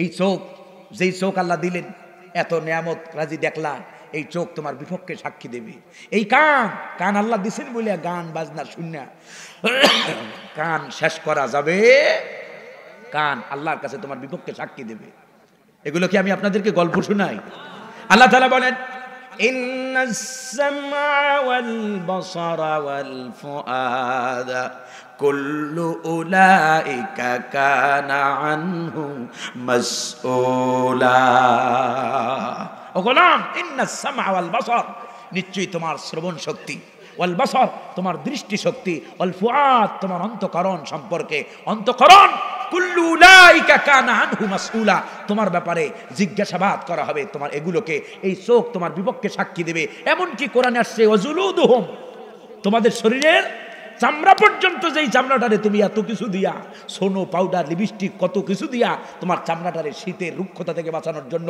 কত দামি দামি অলিভ অয়েল লোশন কত কিছু তুমি মাখো এই চামড়া তোমার বিপক্ষে সাক্ষী দেবে তুমি স্কিন দিয়ে কি কি অপরাধ তুমি করেছো সম্মানিত হাজিরিন এই জন্য অযথা কোনো কাজ করা যাবে ইমানদার কেবল তাই করবে যা আল্লাহ করতে বলেছেন ইমানদার মুখ দিয়া তাই বলবে যা আল্লাহ বলতে বলেছেন ইমানদার চোখ দিয়া তাই দেখবে যা আল্লাহ দেখতে বলেছেন ইমানদার কান দিয়া তাই শুনবে যা আল্লাহ শুনতে বলেছেন ঠিক কি না আল্লাহ যা করতে বলেছেন কেবল তাই করতে হবে আল্লাহর বিপরীত করা যাবে والذين هم للزكاة فاعلون কয় নাম্বার চলতেছে 3 নাম্বার শুরু আল্লাহ তাআলা বলেন যারা ইমানদারদের অন্যতম গুণ হবে ইমানদারদের উপরে যাকাত ফরজ হওয়ার সঙ্গে সঙ্গে ইমানদাররা যাকাত আদায় করে দেবে আমাদের দেশে যাকাত আমরা সবাই দেই সবচাইতে এই জায়গাটাই আমরা সলসাতুরি বেশি করি যাকাতের মৌসুম যখন আসে তখন আমার ব্যাংকে এত টাকা ঋণ এই অবস্থা সেই অবস্থা যারাও দেয় লামসাম যাকাতের নামে সারিয়ার লুঙ্গি দিয়া কোন রকম কাম সারে ঠিক কি না আমি একটা কথা বলে যাই আজ শক্তভাবে এই মাদারীপুরের মানুষকে মোস্তফাপুর না জায়গার নাম এই মোস্তফাপুর বাসীকে যাকাতের টাকা দিয়ে যারা লুঙ্গি শাড়ি দেবে কিয়ামত পর্যন্ত তোমার লুঙ্গি শাড়ি তুমি দিতে পারো যাকাত হিসাবে একটা টাকাও আল্লাহর আদালতে কাউন্ট হবে কারণ যাকাত লুঙ্গি আর শাড়ি দেওয়ার জন্য ফরজ হয় নাই যাকাত কেন ফরজ হলো যাকাতকে বলা হয় আয-যাকাতু কান্তারাতুল ইসলাম যাকাত হচ্ছে ইসলামের সেতুবন্ধন যাকাত দারিদ্রতা বিমোচনের জন্য যাকাত হচ্ছে ইসলামের দেওয়া অন্যতম অর্থ ব্যবস্থা ঠিক কি না ভাইরা আমার ধনী আর গরিবের পার্থক্য দূরীভূত করার জন্য আল্লাহ রাব্বুল আলামিন মুসলমানদের সমাজে মুসলমানদের রাষ্ট্র ব্যবস্থায় জীবন ব্যবস্থায় যাকাত নামক অর্থ ব্যবস্থা আল্লাহ তাআলা নিয়ামত হিসেবে দিয়েছেন ঠিক কি না এই যাকাত আপনি কেমনে দেবেন অনেক লম্বা কথা যদি একটা আয়াত নিয়ে আলোচনা করি লম্বা সময় তাহলে আমার অন্তত একটা আয়াতে 2 থেকে 2.5 ঘন্টা সময় লাগবে কিন্তু সেরকম সময় নাই 7টা পয়েন্ট আপনাদেরকে মোটামুটি ধারণা দেব যাকাত মনে করেন আমি একটা দৃষ্টান্ত দেই আপনার যাকাত এসেছে বছরে 1 লক্ষ টাকা কত টাকা খারাপ লাগতেছে আপনাদের দিন শিখতেছেন না এখান থেকে শিখে নেন মনে করেন 1 লক্ষ টাকা আপনার যাকাত এসেছে আপনি শাড়ি আর লুঙ্গি কিনবেন না, আপনি 50,000 টাকা করে ভাগ করেন। এই বছরে আপনি 1 লাখ টাকা জাকাত দেবেন। 50,000 টাকা মনে করেন আপনার পাশের বাড়িতেই আছে আব্দুল করিম, আব্দুর রহিম, 2 জন অসহায় ছেলে যারা কেবলমাত্র লেখাপড়া শেষ করেছে। আমাদের দেশে শিক্ষিত বেকার আছে না নাই? অনার্স করা, মাস্টার্স করা, ডাবল এই করা লোকেরা চাকরি পায় না, চাকরির অভাবে ঘরে। এরকম 2টা ছেলেকে আপনি বাছাই করেন, অথবা হতদরিদ্র 2 জন মানুষকে আপনি বাছাই করেন। বাছাই করে আব্দুর রহিম, আব্দুল করিমকে আপনি বলেন, বাবা বা ভাতিজা, চাচা, মামু, এই নাও 50,000 টাকা, আমি তোমাকে তোমার চাচা হিসেবে, মামা হিসেবে, খালু হিসেবে, ভাই হিসেবে আমি তোমাকে দিলাম। এই টাকাটা দিয়ে তুমি ব্যবসা করো। কি করো? মৌসুমি ব্যবসা আমাদের দেশে আছে না? মনে করেন আমের যখন মৌসুম আসে, তখন আমের মৌসুমে আপনি তারে 50,000 টাকা দিলেন। সে 50,000 টাকার আম কিনে রাজশাহী, চুয়াডাঙ্গা অথবা মেহেরপুর এদিক থেকে আম কিনে সে যখন বাজারে সাপ্লাই দেবে, আশা করা যায় 50,000 টাকায় সে অন্তত পক্ষে 1 লক্ষ টাকা ব্যবসা করতে পারবে। ঠিক কিনা ভাইরা আমার? জাকাতটা কেন আসছে? আপনি এই 50,000 টাকা আব্দুর রহিমকে দিলেন, আপনার বলাও লাগবে না যে তোমার আমি জাকাত দিছি, কারণ জাকাত বলতে হবে না বলে আপনি দিবেন। নাও তোমার 50,000 টাকা। এবছর দিলেন আব্দুর রহিম, আব্দুল করিমকে, আগামী বছর দেবেন আব্দুল সবুর, আব্দুল সত্তার, 2 জনকে। ঠিক কিনা? এরকম যদি দেন, যারা প্রথম বছর যারা জাকাত নেছে, আশা করা যায় যদি টাকাটাকে তারা ভালোভাবে ব্যবহার করতে পারে, ব্যবসার কাজে যদি লাগাতে পারে, তাদের আর জাকাত খাইতে হবে। এমনও হতে পারে যে আগামীতে তারা জাকাত দিতে পারবে, এমনও হতে পারে যে তারা আগামীতে জাকাত দিতে। ভাইরা আমার, বিশ্বনবী তো বাইরে অ্যাক্টিভিটিস, কর্মকাণ্ডের মাধ্যমে, সাহাবায়ে কেরামদের মাধ্যমে জাকাত ব্যবস্থা শিখিয়ে গেছেন। সুবহানাল্লাহ বিহামদি। জাকাত কেমনে দিতে হবে তা আল্লাহ রাব্বুল কারে দেবা, এটা আল্লাহ তাআলা নিজে কোরআনে কারীমের ভিতরে বয়ান করে দিয়েছেন। কন্না সুবহানাল্লাহ। মাসারিফুজ জাকাত আছে, সময় নাই। আল্লাহ তাআলা বলছেন ইন্নামাস সাদাকাতু লিল ফুকারাই ওয়াল মাসাকিন ওয়াল আমিলিন আলাইহা। এই আয়াতের ভিতরে মাসারিফুজ জাকাত কয়টা? 8টা। মাসারিফুজ জাকাত কয়টা? 8টা খাত আছে। এই 8টি খাতেই আপনাকে জাকাত দিতে হবে। জাকাতের টাকা দিয়া আপনার মসজিদ বানানো যাবে না। জাকাতের টাকা দিয়া আপনার, আমাদের দেশে আছে জাকাতের টাকা দিয়া তারা বিভিন্ন ওই সমাজ কল্যাণমূলক কাজ করে, এগুলা করলে জাকাত আদায় হবে। বুঝে জাকাত দিতে হবে। আল্লাহ তাআলা জাকাত ভিত্তিক অর্থ ব্যবস্থা গড়ে তোলার তৌফিক আমাদেরকে দান করেন বলি আমিন।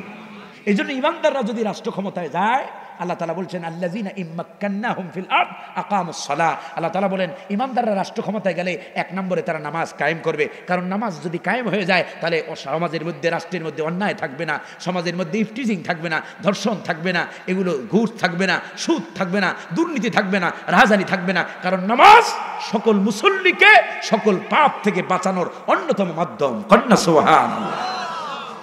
এই জন্য ইসলামিক স্টেট কায়েম হলে পরে নামাজ কায়েম করবে। 2 নম্বরে জাকাত আদায় করবে। কারণ জাকাত যদি আদায় হয়, তাহলে সমাজের অর্থনৈতিক অবস্থাটা সমাজে খারাপ থাকবে। অর্থনৈতিক অবস্থাকে ইমপ্রুভ করার জন্য আল্লাহ তাআলা দিয়েছেন জাকাতের বিধান। সম্মানিত হাজিরিন, আর আমাদের দেশে আরেকটা জাকাত আছে। এ তো টাকার জাকাতের কথা বললাম। আরেকটা জাকাত, আরেক পদের জাকাত আছে, ওসর। কি বলে? ফসলের জাকাত। আমাদের দেশে হাতে গোনা কয় লাখ না কয় হাজার মানুষ যে দেয়, এটাই আমার মাথায় আসে না। ভাইরা আমার, ওসর বুঝেন? জমির ফসলের, জমিতে যদি আপনার জমির ফসল যদি আল্লাহর পানি দিয়া হয়, আল্লাহর পানি বুঝেন?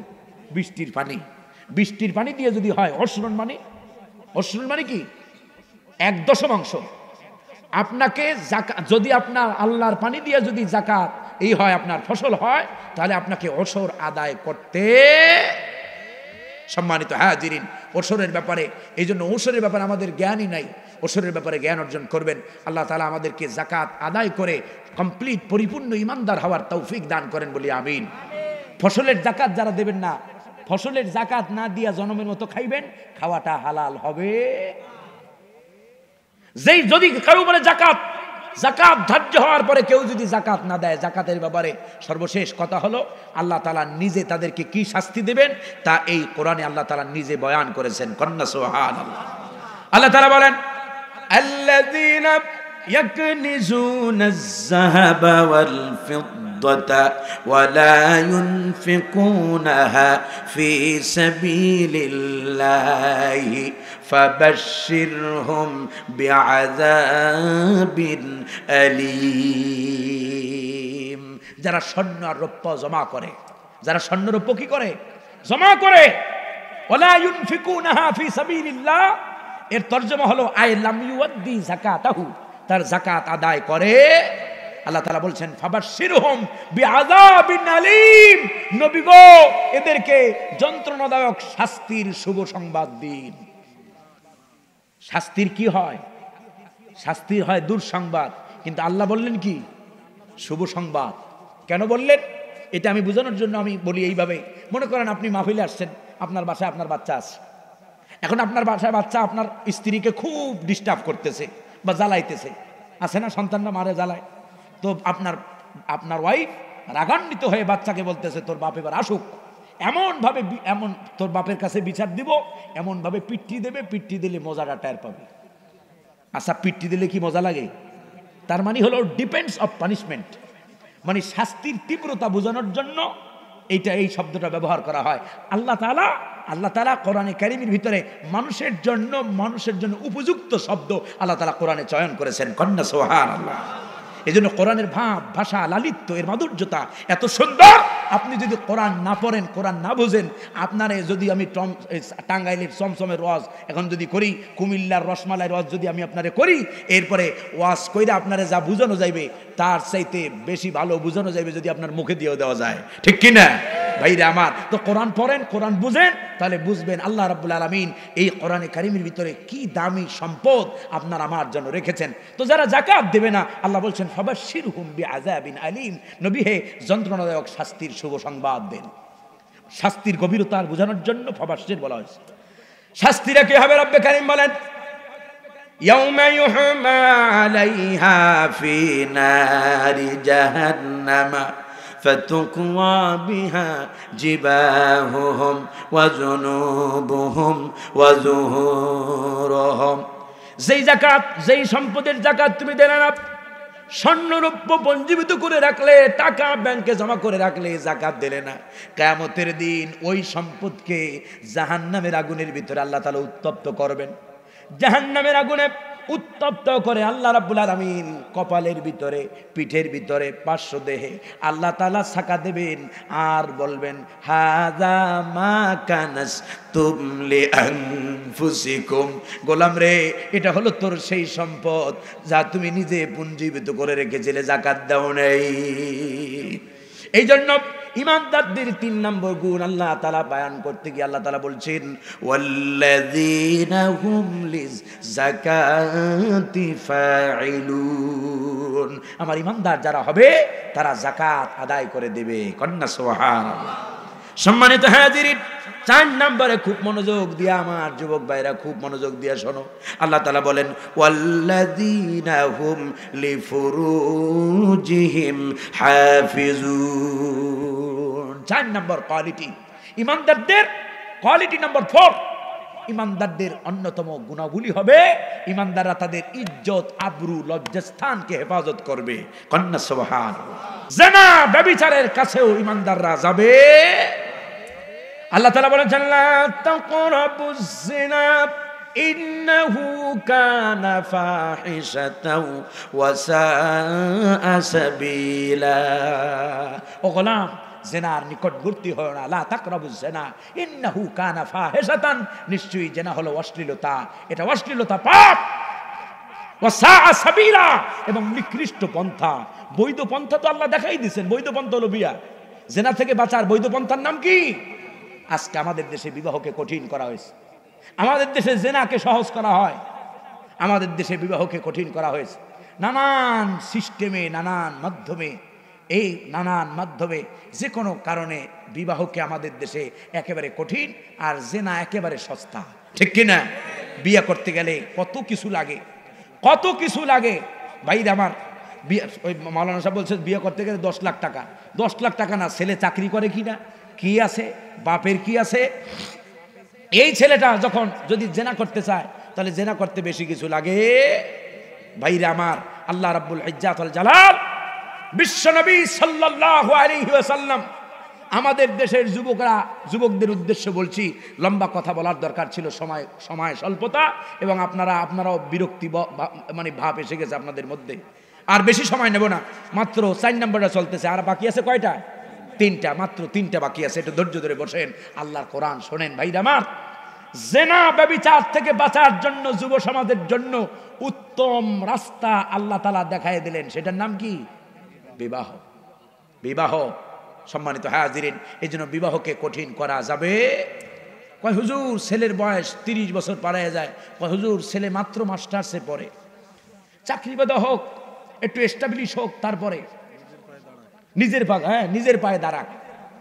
আরে মেয়া, আমার দেশের ছেলেদেরকেও যদি বলি তুমি এত বয়স হয়ে গেছে, 30 বছর বয়স হয়ে গেছে, 25 বছর 28 বছর বয়স হয়ে বিয়ে করো না, হুজুর চাকরি বাদা পাই, একটুখানি নিজেকে এস্টাবলিশ করে নেই, একটু নিজের পায়ে নিজে দাঁড়ায় নেই।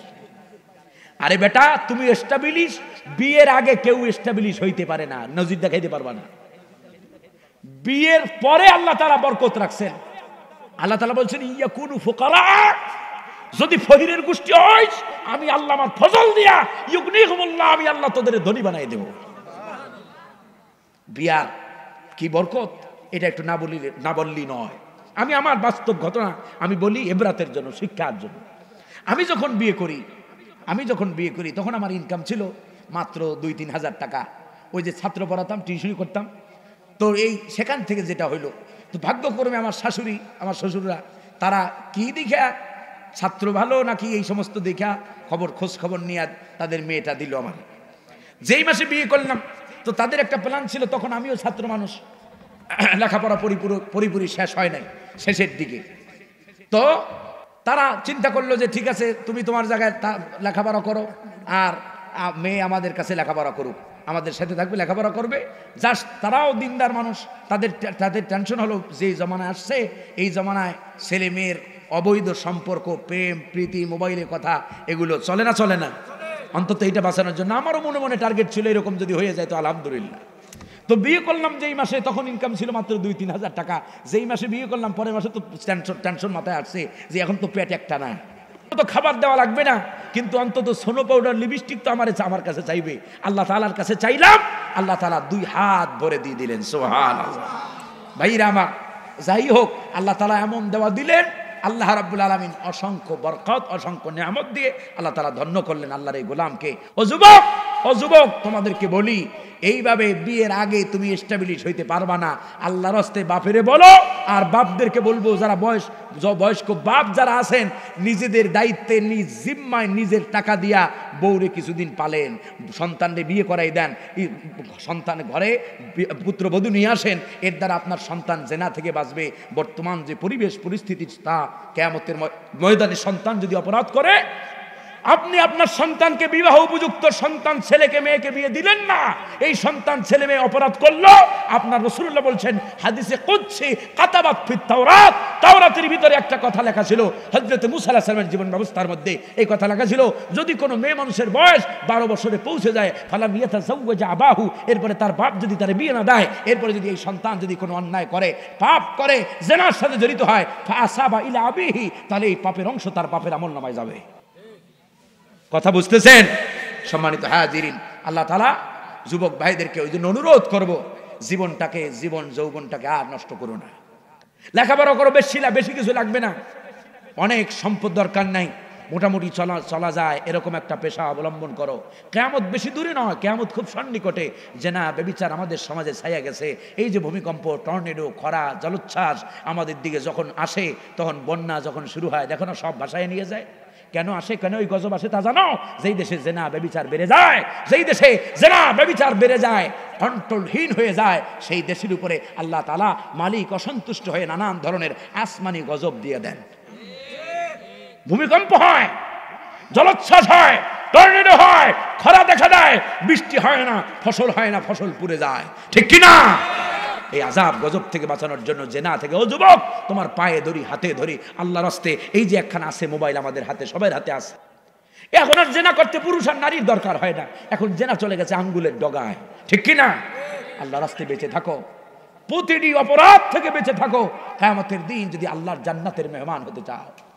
যাই হোক সম্মানিত হাজিরিন, আল্লাহ রাব্বুল আলামিন কোরআনে কারীমের ভিতরে বলেন, ওয়া মিন আয়াতিহি أن خلق لكم من أنفسكم أزواجا لتسكنوا إليها وجعل بينكم مودة ورحمة আমি আল্লাহ অসংখ্য নিদর্শনের মধ্য থেকে এটি একটা নিদর্শন যে আমি আল্লাহ তোমাদের জন্য তোমাদের স্ত্রীদেরকে বানাইছি। সুবহানাল্লাহ। তোমাদের জন্য তোমাদের স্ত্রীদেরকে বানাইছি। কেন বানাইছি?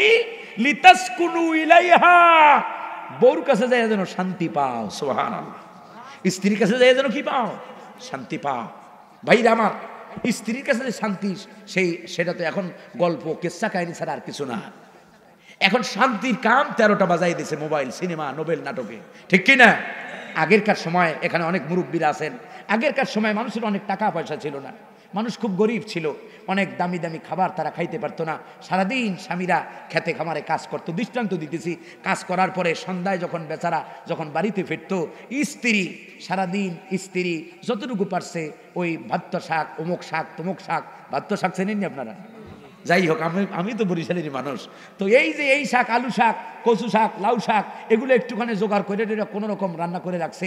যদি তাও না পারছে কটা মরিচ তেলে রাখছে, মরিচ তেলে রাখছে। সন্ধ্যায় যখন বেচারা কাজকর্ম থেকে ফিরছে, মাগরিবের আজান দিয়েছে, নামাজ পড়ছে, নামাজ পড়ে ঘরে ঢুকছে, বউ ওই যে সেই মরিচ ভাজা, মরিচের ভর্তা আর ভাত রেডি করে রাখছে।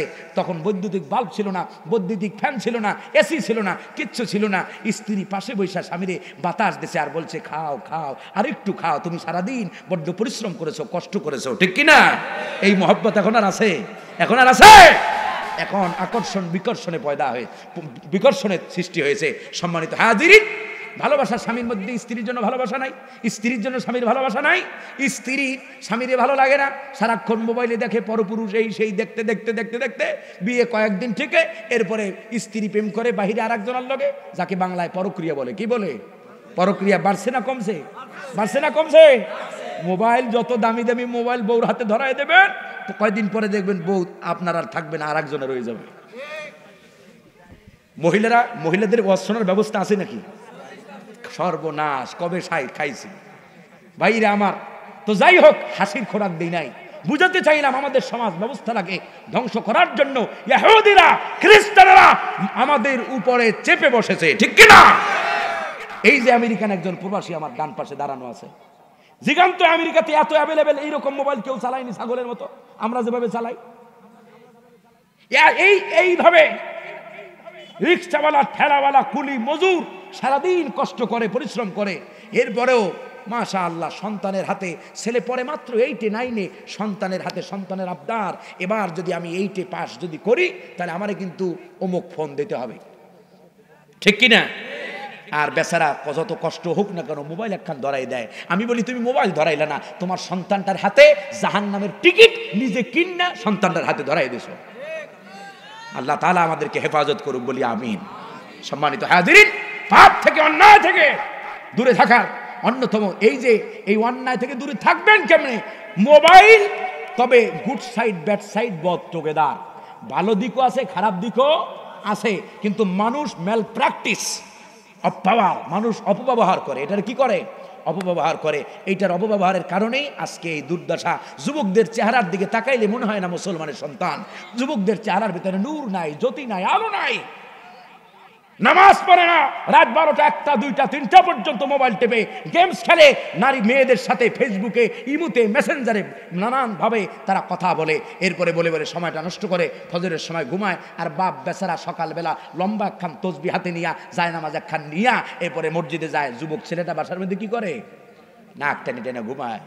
তুমি বাবা, তুমি একলা জান্নাতে যাবা? তুমি জান্নাতে যাইতে পারবে না। তোমার সন্তান যদি জাহান্নামী হয়ে যায়, তুমি কোশ্চেন কালেও জান্নাতে যেতে পারবে না। তোমার সন্তান তোমার বিরুদ্ধে আল্লাহর সামনে মামলা দায়ের করবে। কোরআনে আসছে, গল্প নয়।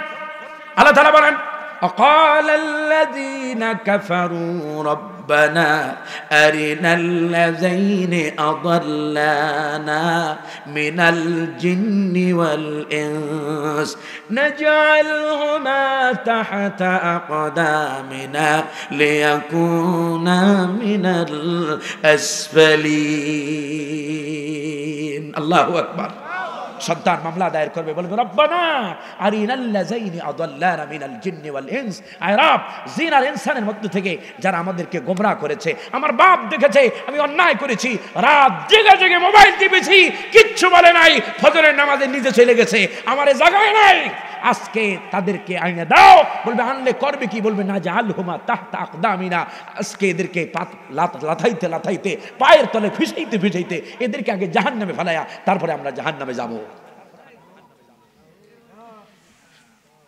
কু আনফুসাকুম ওয়া আহলিকুম নারা, রাসূলুল্লাহর উপর আয়াত নাযিল হলো নিজে জাহান্নাম থেকে বাঁচো, পরিবার পরিজনকে জাহান্নাম থেকে। আল্লাহ রাব্বুল আলামিন বলেন وَأَمُرْ أَهْلَكَ بِالصَّلَاةِ وَاصْطَبِرْ عَلَيْهَا لَا نَسْأَلُكَ رِزْقًا نَحْنُ نَرْزُقُكَ وَالْعَاقِبَةُ لِلتَّقْوَى। ও নবী, ওয়া'মুর আহলাকা বিস-সালাত, তুমি তোমার পরিবারবর্গকে নামাজের আদেশ দাও। এই আয়াতের মাধ্যমে প্রতিটি মুসলিম পুরুষের উপরে তার স্ত্রীকে, তার সন্তানকে নামাজি বানানোটা, নামাজের আদেশ করা, নামাজি হিসেবে গড়ে তোলাটা দায়িত্ব, ফরজ দায়িত্ব, ঠিক কি না? আপনি দায়িত্ব পালন না করেই আপনি সোজা জান্নাতে চলে যাইবেন? সম্মানিত হাজিরিন, আল্লাহ তাআলা আমাদেরকে সত্যিকার অর্থে দায়িত্বশীলের মতো, দায়িত্ববানের মতো আচরণ করার তৌফিক দান করেন বলি আমিন। আপনার সন্তান কি করে, কোথায় যায়, কলেজে পড়ে, কোথায় যায়, কি করে, মোবাইলে কোথায় কি দেখে, আপনাকে ব্রাউজিং করে করে, গুগল হিস্টরি চেক করে করে, এরপরে রিসেন্ট প্লেসগুলো চেক করে করে আপনার সন্তানকে পাহারা দেওয়া, আপনার সন্তানকে দেখে রাখা, এটি আপনার বাপ হিসাবে আপনার উপরে দায়িত্ব, ঠিক কি না? বাপ হওয়া সহজ, জান্নাতি বাপ হওয়া কঠিন। বাপ হওয়া সহজ, জান্নাতি বাপ হওয়া কি কঠিন। আমরা জান্নাতি বাপ হইতে চাই না ভাইরা আমার। এই রকম ফিতনা ফাসাদের জমানায় আমরা বড্ড পেরেশান। শুনেন, আল্লাহ আমারও আল্লাহ দুইটা মেয়ে দিয়েছে। আমিও তো এখন চিন্তা করি যে আল্লাহ সব সময় মক্কা কাবা শরীফে গত বছর রমজানে দোয়া করছি, এমন জায়গা ছিল না যে আল্লাহ আমার সন্তানের জন্য দোয়া করি নাই। যখনই হাত তুলবেন সন্তানদের নাম ধরে ধরে মালিকের কাছে দোয়া করবেন যে মালিক, আমার সন্তানরে দিয়া তুমি আমার জাহান্নামী বানায়ো না। কথা বুঝতেছেন? কোন সন্তানের কারণে পিতামাতা যেন জাহান্নামী হয়ে না যায়, কোন স্ত্রীর কারণে স্বামী যেন জাহান্নামী হয়ে না যায়। আমাদের পরিবার পরিজনদেরকে সালাতের তাগিদ দিতে হবে, দিনদার বানানোর জন্য তাগিদ দিতে হবে, দিন মানানোর জন্য তাকে বাধ্য করতে হবে, ঠিক কিনা? আল্লাহ তাআলা আমাদেরকে বোঝার তৌফিক দান করেন বলি আমিন। বিশ্বনবী সাল্লাল্লাহু আলাইহি ওয়াসাল্লাম বলছেন, এই ব্যাপারে একটি হাদিস বলছে 4 নম্বরের, যারা তাদের ইজ্জত আবরু হেফাজত করবে, রাসূলুল্লাহ বলছেন, আল্লাহর হাবিব বিশ্বনবী বলেন, মাইয়াতমানু লি মা বাইনা লিহইহি ওয়া মা বাইনা রিজলাইহি আদমানা লাহুল জান্নাহ। যে ব্যক্তি আমি নবীর কাছে দুটো জিনিসের জিম্মাদারিত্ব হতে পারবে, যে দুটি জিনিসের গ্যারান্টি যে দিতে পারবে, সেই দুটো জিনিস কি? মা বাইনা লিহইহি, দুই ঠোঁটের মাঝখানে যেটা আছে জিহ্বা, এই জিহ্বা যে ব্যক্তি কন্ট্রোল করতে পারবে, মুখ দিয়া অশ্লীল কথা বলবে না, খারাপ কোনো কথা বলবে না, অন্যায় করবে না। যারা এরপরে ওয়ামা বাইনারি জিলাইহে, দুই উরুর মাঝখানে যেটা আছে, দুই পায়ের মাঝখানে যেটা আছে লজ্জাস্থান, যারা মুখ এবং এই লজ্জাস্থানের গ্যারান্টি দিতে পারবে, হেফাজতের নিরাপত্তা বিধান করতে পারবে, আল্লাহর নবী বলেন, আমি নবী আদমানা লাহুল জান্নাহ, আমি নবী তার জান্নাতের জিম্মাদার হয়ে গেলাম। সুবহানাল্লাহ। কত বড় কঠিন কথা চিন্তা করছেন? যে ব্যক্তি জবান এবং লজ্জাস্থানের কন্ট্রোল করতে পারবে, আমি নবী তার জান্নাতের গ্যারান্টি দিয়ে দিলাম। ভাইরা আমার, এই দুটো বিষয় বড় কঠিন। এই জন্য আগেই বলেছি, মুখ যা আসে, মুখে যা আসে তাই বলবেন না, মানুষকে মুখ দিয়ে কষ্ট দেবেন না, মানুষকে মুখ দিয়ে ভালোবাসেন। অকুলু লিন্নাসি হুসনা, মানুষের সাথে সুন্দর সুন্দর কথা বলেন, মানুষের সাথে হাসি মুখে কথা বলাটাও একটা সদকা দেওয়া পরিমাণ সওয়াব হয়। মুখ দেখলে গোমরা হয়ে থাকে, মুখের মধ্যে হাসি রস নাই। সম্মানিত হাজিরিন, আল্লাহ তাআলা আমাদেরকে উত্তম আমল করার তৌফিক দান করেন বলি আমিন। আল্লাহ রাব্বুল আলামিন বলেন, ইল্লা আলা আজওয়াজিহিম আও মা মালাকাত আইমানুহুম ফাইন্নাহুম গায়রু মালুমিন। আল্লাহ তাআলা বলেন, তবে স্ত্রীর কাছে যদি যাও, আল্লাহ তাআলা বলছেন জেনা ব্যভিচার কাছে যাওয়া যাবে। আল্লাহ তাআলা বলেন কিন্তু যদি স্ত্রীর কাছে যাও, স্ত্রীর কাছে যাও না, শুধু স্ত্রীর দিকে যদি কোনো স্বামী কুনজর বোঝেন, শাহওয়াতের দৃষ্টিতেও যদি তাকায়, তাও রাসূল বলেন স্বামী আর স্ত্রীর উভয়ের আমলনামা থেকে আল্লাহ তাআলা সগীরা গুনাহগুলো মাফ করে দেন। স্বামী আর স্ত্রী পরস্পরের যদি কেউ যদি তাকায়, প্রেম ভালোবাসার আবেদন নিয়ে কেউ যদি পরস্পরের দিকে তাকায়, ভালোবাসা আবেদন নিবেদন করে, আল্লাহ রাসূল বলেন স্বামী আর স্ত্রীর মাঝখান থেকে সগীরা গুনাহগুলো মাফ করে দেন কে? উল্টাটা যদি করেন, ঘরের বউরে ভালো লাগে না, সগীনারে ভালো লাগে না, রাস্তার বরিনারে মজা লাগে, আছে না? রাস্তার দিকে তাকায়, কিছু আছে বয়স হয়ে গেছে, তারপরও মানে চোখে আর মানে না, তাকাইয়াই থাকে অকার মতো। রাস্তার ঘাটে রাস্তার ভিতরে বসে দাঁড়ায় আয় পরে কয় যে বাংলার ফলাবাহিনী কয় টাঙ্কি মারে, আছে না? এইসব করে, ইফটিজিং করে, কবিরা গুনাহ। যত পরনারীর দিকে যদি তাকানোর স্ত্রীর দিকে তাকাইলে যেমন গুনাহ মাফ হয়, পরনারীর দিকে তাকাইলে কবিরা গুনাহ হয়, জেনার গুনাহ হয়, ঠিক কি না?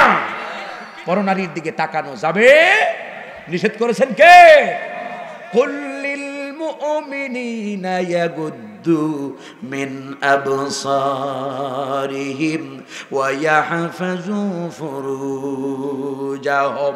আল্লাহ তাআলা বলেন হে রাসূল, প্রত্যেক মুমিন পুরুষদেরকে বলে দেন তারা যেন তাদের দৃষ্টিকে পরনারী থেকে অবনত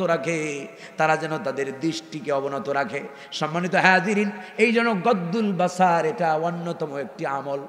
চোখকে নিম্নগামী করা, পরনারীর দিকে তাকানো যাবে না, নারীরাও পুরুষের দিকে তাকানো যাবে না। পরবর্তী আয়াতে আল্লাহ তাআলা বলছেন কুল্লিল মুমিনাতি ইয়াগুদুনা মিন আবসারিহিন। হে রাসূল, প্রত্যেক মুমিনিন নারীদেরকে বলে দিন তারা যেন পরপুরুষ থেকে তাদের দৃষ্টিকে অবনত রাখে। পুরুষ নারীর দিকে তাকাতে পারবে, নারী পুরুষের দিকে তাকাতে পারবে। যাই হোক সম্মানিত হাজিরিন, আল্লাহ তাআলা বলেন ফামানিবতাগা ওয়ারা যালিক, স্ত্রী ছাড়া যদি বৈধ রাস্তা ছাড়া যদি অবৈধ রাস্তা অবলম্বন করো, তাহলে ফাউলাইকা হুমুল আদুন, সীমা লঙ্ঘনকারী হবে। আর আল্লাহর সীমা যারা লঙ্ঘন করে, আল্লাহ তাআলা বলেন ওমাইয়াতা আদ্দা হুদুদাল্লাহি ফাউলাইকা হুমুল জালিমুন, যারা আল্লাহর সীমা লঙ্ঘন করে তারা হলো জালেম। আর জালেমদের জন্য কিয়ামতের ময়দানে জাহান্নাম ছাড়া আর কিছুই জুটবে। সম্মানিত হাজিরিন, এরপরে রব্বে কারীম বলেন 5 এবং 6 নম্বর শেষ করে দেব, ওয়াল্লাযীনা হুম লিআমানাতিহিম ওয়া আহদিহিম রাউন। ঈমানদার যারা হবে তারা আমানত লিআমানাতিহিম ওয়া আহদিহিম, আমানত এবং ওয়াদার ব্যাপারে তারা দায়িত্ববান হবে। এখন তো আমানতের মাশাআল্লাহ, আমানতের খেয়ানত চলছে চতুর্দিকে, ঠিক কিনা? এখন আমানতকে গনিমত মনে করা হয়। আমানতকে কি মনে করা হয়? কিয়ামতের আগে এরকম হবে, রাসূলুল্লাহ বলছেন কিয়ামতের আগে আমানতকে কি মনে করা হবে? গনিমত মনে করা হবে। যাই হোক ভাইরা, ওয়াহদিহিম রাউন, ওয়াদা যেখানে সেখানে ওয়াদা দেওয়া যাবে না। ওয়াদা করে ভাই যদি হতে পারি এই করব সেই করব, যখন হয়ে যায় তখন আর খোঁজ খবর থাকে না, ঠিক কিনা? ভাইরা আমার, উল্টা পাল্টা যেই ওয়াদা আমি বাস্তবায়ন করতে পারবো না সেই ওয়াদা আমি দেব, কারণ আমার একটা পরিচয় আছে, আমি ইমানদার। আমি কি ইমানদার? ওয়াল্লাযীনা হুম লিআমানাতিহিম ওয়া আহদিহিম রাউন, ইমানদাররা আমানত এবং ওয়াদার ব্যাপারে দায়িত্ববান হবে। আল্লাহ তাআলা এই ওয়াদা এবং আমানত যারা রক্ষা করবে না তারা হলো মুনাফিক। তারা কি? বিশ্বনবী বলেন আয়াতুল মুনাফিকিনা সালাস, ইযা হাদ্দাসা কাযাবা ওয়া ইযা ওয়াদা আখলাফা ওয়া ইযা উতুমিনা খান। মুনাফিকের আলামত হলো 3টা। মুনাফিক যখন কথা বলে মিথ্যা বলে, ওয়া ইযা ওয়াদা আখলাফা, ওয়াদা যখন করে খেলাফ করে, ওয়া ইযা উতুমিনা খান, মুনাফিকের কাছে যখন আমানত রাখা হয় খেয়ানত করে। আর একটা বর্ণনা আসছে ফি রিওয়ায়াতিন উখরা, ওয়া ইযা খাসামা ফাজারা, যখন ঝগড়াঝাটি বাজে খালি গালিগালাজ করে। কিছু মানুষ আছে না, কথায় কথায় খালি গালি দেয়, বুঝতে হবে ও হলো মুনাফিক। ও হলো কি? মুনাফিক। আল্লাহ তাআলা নেফাকের এই চরিত্র থেকে আমাদেরকে হেফাজত করেন বলি আমিন। কষ্ট হইতেছে আপনাদের? শেষ লাস্টলি এন্ড ফাইনালি আল্লাহ তাআলা বলছেন ওয়াল্লাযীনা হুম আলা সালাওয়াতিহিম ইউহাফিজুন, আমার ঈমানদার যারা হবে, নিজেদেরকে ঈমানদার বলে দাবি যারা করবে, আমার ঈমানদারদের সফলতার জন্য লাস্টলি এন্ড ফাইনালি গুণাবলী হলো আমার ঈমানদাররা নামাজকে সংরক্ষণ করবে। কন্যা সুবহানাল্লাহ। নামাজের ব্যাপারে যত্নবান হবে, নামাজের ব্যাপারে দায়িত্বশীল হবে। আল্লাহ রাব্বুল আলামিন নামাজকে টাইমলি ফরজ করেছেন। আল্লাহ তাআলা বলেন ইন্নাস সালাতা কানাত আলাল মুমিনিনা কিতাবাম মাওকুতা। আল্লাহ বলেন নিশ্চয়ই নামাজ ইমানদারদের উপরে অনেক ফিক্সড মোমেন্ট, একটা নির্ধারিত সময়ে ফরজ করা হয়েছে। সুবহানাল্লাহ। এখন সালাত আদায় করতে হবে টাইমলি, সময় নষ্ট করে জোহরকে আসরের দিকে টাই না, আসরের মাগরিবের দিকে টাই না। এইভাবে অনেক পাবলিক আছে না, এইভাবে নামাজ পড়ে, কয় যে আসে ওক্ত আসে আসে আসে আসে করতে করতে দেখা যায় যে একেবারে সূর্য ঢলে পড়ে, এরপরে যে নামাজে দাঁড়ায়। সম্মানিত হাজিরিন, এই কাজ করা যাবে? আল্লাহ তাআলা টাইমলি নামাজ ফরজ করেছেন, সুতরাং টাইমলি সালাত আদায় করাটা ইমানদার হিসেবে আপনার আমার দায়িত্ব। আল্লাহ রাব্বুল আলামিন 5 ওয়াক্ত সালাত সঠিক সময়ে 5 ওয়াক্ত সালাতের পাবন্দি করার তৌফিক আল্লাহ তাআলা আমাদেরকে দান করেন বলি আমিন। সম্মানিত হাজিরিন, এই যে 7টা কোয়ালিটি যারা অর্জন করবে, রব্বে কারীম তাদের ব্যাপারে বলেন উলাইকা হুমুল ওয়ারিসুন। উহারাই আল ওয়ারিসুন ইসমে ফাইল, জামা মুযাক্কার ইসমে ফাইল। আল্লাহ তাআলা বলেন উহারাই উত্তরাধিকারী কিসের? আল্লাযীনা ইয়ারিসুনাল ফিরদাউসা হুম ফিহা খালিদুন।